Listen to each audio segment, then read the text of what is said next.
maililimot ba ang isang ina ang sanggol sa kanyang dibdib? At hindi kahabagan ang anak na kanyang ipinanganak. Bagamat maaaring siya'y lumimot, hindi kita malilimutan. Tingnan, iginuhit kita sa mga palat ng aking mga kamay.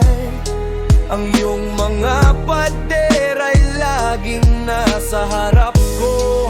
Ang iyong mga anak ay nagmamadaling magbalik.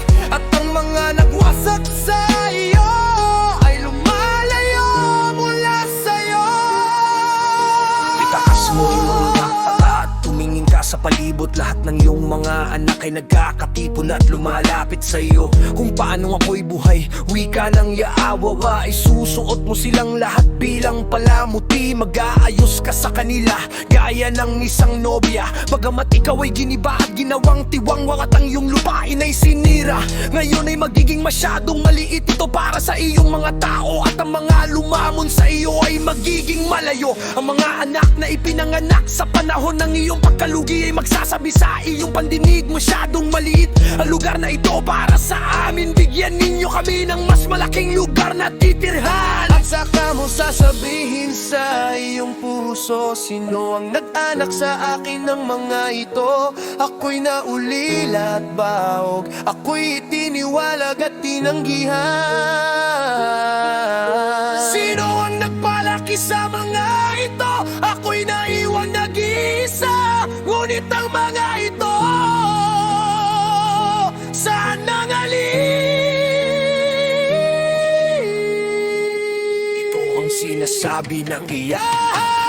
Tingnan, magbibigay alam ako sa mga bansa. Itatag ko ang aking watawat sa mga bayan. Dadalhin nila ang iyong mga anak na lalaki sa kanilang mga bisit. Kadadalhin ang iyong mga anak na babae sa kanilang mga balakang. Ang mga hari ay magiging iyong mga amay. At ang kanilang mga reyna ang iyong mga yaya. Sila'y magpapatira pa sa harap mo. Sisipin nila ang alabok sa iyong mga paa. At saka mo malalaman na ako ang Yahwa.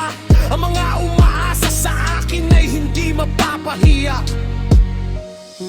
Matatanggap ba ang ninakaw mula sa mga mandirigma? O maliligtas ba ang mga bihag mula sa mga malupit?